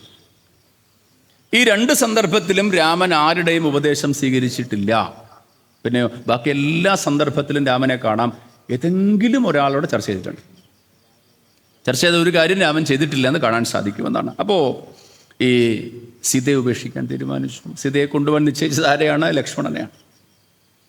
ലക്ഷ്മണൻ മുനിമാർക്ക് വേണ്ട, അവർക്ക് സമർപ്പിക്കാൻ വേണ്ട, അവിടുത്തെ സ്ത്രീജനങ്ങൾക്ക് സമർപ്പിക്കാൻ വേണ്ട സാധനങ്ങളും വസ്തുക്കളും ഒക്കെ ആയിട്ടാണ് ആദ്യം പോകുന്നത്, സീത പോകുന്നത്. കാരണം പണ്ട് പോയ അതിൽ കൂടി സഞ്ചരിക്കണമെന്ന് സീതയുടെ ആഗ്രഹം കൂടിയിട്ടാണ്. ഇപ്പം രാമൻ രാജസഭ വിളിച്ചു കൂട്ടുന്നുണ്ട്. അതിനു മുമ്പ് രാജസഭ വിളിച്ചു കൂട്ടിയിട്ട് രാമൻ പറയുന്നൊരു കാര്യം, എല്ലാവരോടും കൂടി ഞാൻ പറയുകയാണ്, ഞാനൊരു കാര്യം തീരുമാനിച്ചിരിക്കുകയാണ്. രാജാവായ ഞാൻ ഇതിനാരും എതിർത്ത് പറയാൻ പാടില്ല, എതിർത്തു പറയുന്നവരെ ഉണ്ടാകുകയുമില്ല. എന്നിട്ടാണ് രാമൻ പറയേണ്ടത്, ഞാൻ സീതയെ ഉപേക്ഷിക്കാൻ തീരുമാനിച്ചു. സീതയെ ഉപേക്ഷിക്കാൻ തീരുമാനിച്ച രാമൻ ലക്ഷ്മണനെയാണ് നിയോഗിക്കുന്നത്. ലക്ഷ്മണൻ സീത ആത്മീയ വർഷയുടെ ആശ്രമത്തിന് സമീപം കൊണ്ടുപോയി സീതയോട് പറയുന്നുണ്ട് ഈ സന്ദർഭം. സീത പൊട്ടിക്കരഞ്ഞിട്ട് പറയുന്നുണ്ട്, എൻ്റെ വിധി ഇങ്ങനെയാണെന്ന് എനിക്കറിയില്ല, എങ്കിലും അവിടെയാണ് നമ്മൾ കാണേണ്ടത്. സീത പറയേണ്ടത്, ഞാൻ രാമൻ്റെ വാക്കിനെ ധിക്കരിക്കുന്നില്ല, രാജാവായ അദ്ദേഹത്തെ കുറ്റപ്പെടുത്തുന്നില്ല. ഇന്നെങ്ങാനമായിരുന്നു രാമനെങ്കിൽ അകത്ത് കിടന്നതിന് ഉറപ്പായിട്ടും, ജയിലായിരുന്നു രാമൻ ഉറപ്പായിട്ടും. നമ്മൾ ആലോചിച്ച് നോക്കൂ, എത്രയോ കാലങ്ങൾക്ക് മുമ്പ് ഉപേക്ഷിക്കപ്പെട്ട സീതയ്ക്ക് ഉപേക്ഷിച്ച രാമനെ പറ്റി ഒരു പരാതിയില്ല. നമുക്കിന്ന് പരാതിയാണ്. കാരണം അത് വളരെ മോശമായിപ്പോയി. രാമൻ കാണിച്ചത് വളരെ മോശമാണ്. ഗർഭിണിയായ സീതയെ ഉപേക്ഷിക്കുക. സീതയ്ക്ക് പരാതിയില്ല, അപ്പം നമുക്കെന്താ പരാതി? അവിടെയാണ് ആത്മീയ വർഷയെ പഠിക്കേണ്ടത്. അപ്പോൾ എന്തായാലും ഈ സീത പറയുന്നുണ്ട്, ഞാൻ എൻ്റെ ശരീരം ഉപേക്ഷിക്കാത്തത് ഞാൻ ഗർഭിണിയാണ്. ഒന്ന് പറയണം, ആരോടെ? രാമനോട് എന്ന് പറയണം കേട്ടോ. എങ്കിലും ഞാൻ അദ്ദേഹത്തെ, എവിടെയാണ് സീതയുടെ, ഞാൻ അദ്ദേഹത്തെ കുറ്റപ്പെടുന്നില്ല, കാരണം അദ്ദേഹം രാജാവാണ്. അവിടെയാണ് രാജാവാണ് എന്ന് കൃത്യമായിട്ട് പറഞ്ഞു. തിരിച്ചു വന്നു. അപ്പോൾ ഈ സന്ദർഭങ്ങളെല്ലാം നമ്മൾ പഠിക്കുമ്പോൾ കുറേ ധർമ്മത്തിൻ്റെ സൂക്ഷ്മമായ തലങ്ങളെ വാത്മീകി മഹർഷി നമുക്ക് കാണിച്ചു തരുന്നുണ്ട്. അതാണ് നമ്മൾ ആദ്യം പറഞ്ഞത്, മുഖ്യധർമ്മവും ഗൗണധർമ്മവും. ഇപ്പോൾ രാമൻ കാട്ടിൽ പോയത് പുത്രധർമ്മം പാലിക്കാൻ വേണ്ടിയിട്ടാണ്. അതേ രാമൻ ബാലിയെ വധിച്ചത് സുഹൃദ്ധർമ്മത്തെ പാലിക്കാൻ വേണ്ടിയിട്ടാണ്. രാവണനെ കൊന്നത് ഭർത്തൃധർമ്മത്തെ പാലിക്കാൻ വേണ്ടിയിട്ടാണ്.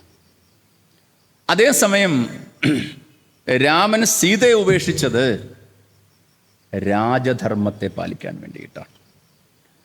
അപ്പോൾ ഒരു സംശയം തോന്നിയേക്കാം, ഈ രാമന് വേണമെങ്കിൽ സീതയെ ഉപേക്ഷിക്കാതിരുന്നൂടെ? രാമന് വേണമെങ്കിൽ സീതയെ ഉപേക്ഷിക്കാതിരുന്നുകൂടെ എന്നൊരു ചോദ്യമുണ്ട്. പക്ഷെ അവിടെ രാമൻ സ്വീകരിച്ചത് ഗൗണധർമ്മത്തെ ഉപേക്ഷിച്ച് രാജധർമ്മത്തെ സ്വീകരിച്ചു. അതിന് കാരണം പറയേണ്ട ഒരു ഉദാഹരണം പറഞ്ഞു. ഒരു സന്യാസി ഒരു പ്രഭാഷണത്തിൽ പറഞ്ഞു, മുഖ്യധർമ്മവും ഗൗണധർമ്മവും തമ്മിലുള്ള വ്യത്യാസം. ഒരു ജഡ്ജി കോടതിയിൽ ജഡ്ജി തൻ്റെ മുമ്പിൽ പ്രതിക്കൂട്ടിൽ നിൽക്കുന്ന പ്രതിക്കെതിരെയുള്ള തെളിവുകളെല്ലാം പരിശോധിച്ച് ആ പ്രതി ശിക്ഷാർഹനാണ്, വധശിക്ഷയ്ക്ക് വിധേയനാകുന്ന കുറ്റങ്ങളെല്ലാം ചെയ്തിട്ടുണ്ട് പൂർണ്ണമായിട്ട്. ആ ജഡ്ജി പ്രതിക്കൂട്ടിൽ നിൽക്കുന്ന പ്രതി ജഡ്ജിയുടെ സ്വന്തം മകനാണ്. അപ്പോൾ ആ ജഡ്ജി തൻ്റെ മകൻ്റെ അച്ഛൻ എന്നുള്ള ധർമ്മത്തെയാണോ സ്വീകരിക്കേണ്ടത്, ജഡ്ജിയൻ ധർമ്മത്തെയാണോ സ്വീകരിക്കേണ്ടത്? അവിടെയാണ് മുഖ്യധർമ്മവും ഗൗണധർമ്മവും തമ്മിലുള്ള വ്യത്യാസം. തൻ്റെ മകനാണെന്ന ഭാവമാണെങ്കിൽ ഗൗണധർമ്മമാണ്, പക്ഷെ ജഡ്ജിയാണ് എന്നുള്ളത് മുഖ്യധർമ്മമാണ്. അപ്പോൾ എന്തിനെ സ്വീകരിക്കണം? ഗൗണധർമ്മവും മുഖ്യധർമ്മവും ഒരുമിച്ച് വരുമ്പോൾ മുഖ്യധർമ്മത്തെ സ്വീകരിക്കണം. അതാണ് ആര് സ്വീകരിച്ചത്? രാമൻ സ്വീകരിച്ചത്. അതിന് കാരണം എന്താണെന്ന് വെച്ചാൽ, രാമൻ സീതയെ ഉപേക്ഷിക്കാതെ ഇരിക്കാം. പക്ഷെ സീതയെ ഉപേക്ഷിക്കാതെ ഇരുന്നാൽ രാമൻ രാജപദവി ഉപേക്ഷിക്കേണ്ടി വരും. അപ്പോൾ വീണ്ടും ഒരു സംശയം തോന്നാം, ഈ രാമന് അധികാരത്തോടുത്ത പ്രിയമുണ്ടോ? ഒരിക്കലുമില്ല. കാരണം അച്ഛൻ്റെ വാക്കിനെ സത്യമാക്കാൻ വേണ്ടി 14 വർഷം വനത്തിൽ കഴിഞ്ഞ രാമന് ഒരിക്കലും രാജ്യത്തിനോട് ആസക്തി ഉണ്ടോ? ആലോചിച്ച് നോക്കണം. ഒരിക്കലുമില്ല. പിന്നെ എന്തുകൊണ്ടാണ് രാമൻ സീതയെ ഉപേക്ഷിച്ചതെന്ന് ചോദിച്ചാൽ, ഈ രാജ്യം രാമൻ ഉപേക്ഷിച്ച് കഴിഞ്ഞാൽ വേറെ ഭരിക്കാൻ ആളില്ല. അപ്പോൾ വീണ്ടും സംശയം തോന്നാകും, ഭരതനില്ലേ, ലക്ഷ്മണനില്ലേ, ശത്രുഘ്നനില്ലേ? അവിടെ ഒരു ചോദ്യമുണ്ട്. ജ്യേഷ്ഠൻ രാജാവാകാൻ സമ്മതിക്കാതിരുന്ന സമയത്ത് 14 വർഷം പാതകം വെച്ച് പൂജ ചെയ്ത ഭരതൻ എപ്പോഴെങ്കിലും രാജാവാകുമോ? ഒരിക്കലുമില്ല. ഈ രാമനോടൊപ്പം 14 വർഷം പുറകെ നടന്ന ലക്ഷ്മണൻ രാജാവാകാൻ തയ്യാറാകുമോ? ഒരിക്കലുമില്ല. ഈ ഭരതനോടൊപ്പം തപസ്സനുഷ്ഠിച്ച ശത്രുഘ്നൻ എവിടെയെങ്കിലും രാജാവാകുമോ? ഒരിക്കലുമില്ല. അവിടെയാണ് രാമൻ അവിടെ സ്വീകരിച്ച ധർമ്മം എന്താണ്? മുഖ്യധർമ്മത്തെ സ്വീകരിച്ചു. എന്ന് മാത്രമല്ല, വാത്മീകി രാമായണത്തിൽ മറ്റൊരു രാമനുണ്ട്. രാജസഭയിൽ വെച്ച് സീതയെ ഉപേക്ഷിക്കാൻ തീർച്ചപ്പെടുത്തിയ രാമൻ അന്തഃപുരത്തിൽ വന്ന് പൊട്ടിക്കരയുന്ന ഒരു രാമനുണ്ട്.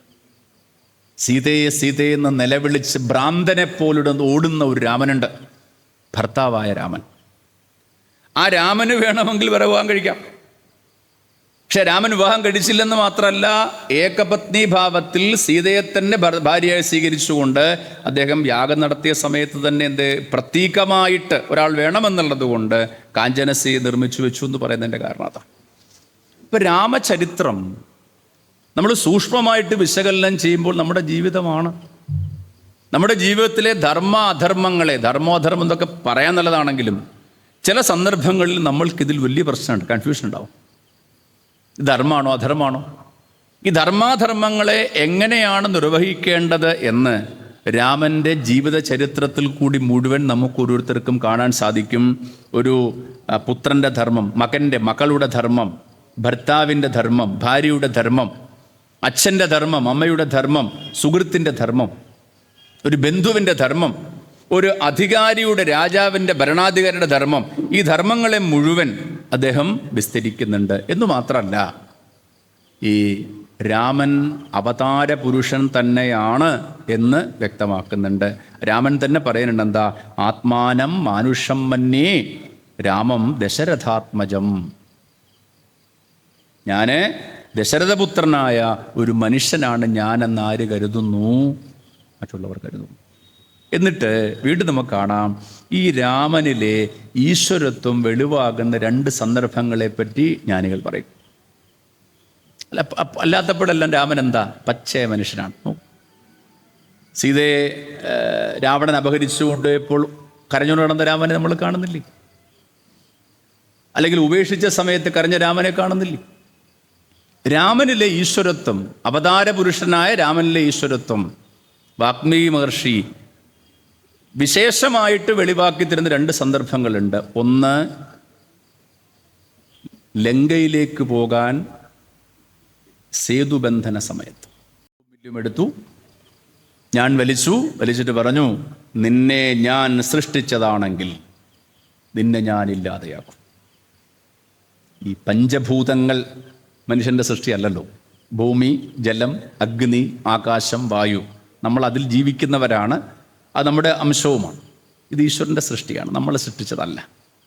അപ്പം പഞ്ചഭൂതങ്ങളിലൊന്നായ ജലത്തിൻ്റെ ദേവതയായ വരുണനോട് പറഞ്ഞു, ഞാൻ നിന്നെ സൃഷ്ടിച്ചത് ഞാനാണെങ്കിൽ നിന്നെ ഞാൻ ഇല്ലാതാക്കും. അപ്പോഴാണ് ആര് പ്രത്യക്ഷപ്പെടുക? വരുണൻ പ്രത്യക്ഷപ്പെടുന്നത്. 2ാമത്തെ സന്ദർഭം നമുക്ക് കാണാം. ഈ സീതാപരിത്യാഗ സമയത്ത് കോപിഷ്ഠനായ സന്ദർഭമുണ്ട്. 3ാമതൊരു സന്ദർഭം കൂടി ഉണ്ട്. എപ്പോഴെന്നറിയാമോ? ജടായുവിന് വിധി കൊടുക്കുന്നു. ജടായുവിനെ തൻ്റെ മടിയിൽ കിടത്തി ജടായുവിനോട് പറയുന്നു, നീ സ്വർഗത്തിലേക്ക് പോവുക. അതാർക്കെ പറയാൻ സാധിക്കൂ? ഈശ്വരന് മാത്രം, ഈശ്വര അംശത്തിന് മാത്രമേ പറയാൻ സാധിക്കൂ എന്നാണ്. അപ്പം രാമൻ്റെ ചരിത്രം, രാമായണം എന്ന് പറയുന്നത് അതിസൂക്ഷ്മമായ വിശകലനത്തിൽ കൂടി നമുക്ക് ബാഹ്യമായിട്ട് അത് പഠിക്കുന്നു, നമ്മളത് ശ്രവിക്കുന്നു.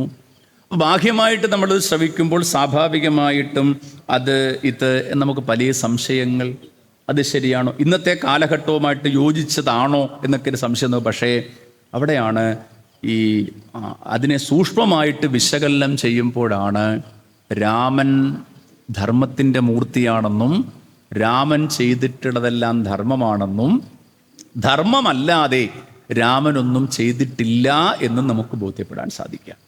ആ രാമനെ നമുക്ക് കൂടുതൽ അറിയുവാനും രാമനെ അറിയുക മാത്രമല്ലല്ലോ അനുഭവിക്കുവാനും ഉള്ള ഒരു മഹാമേളയിലാണ് നമ്മൾ ഓരോരുത്തരും ഇരിക്കുക.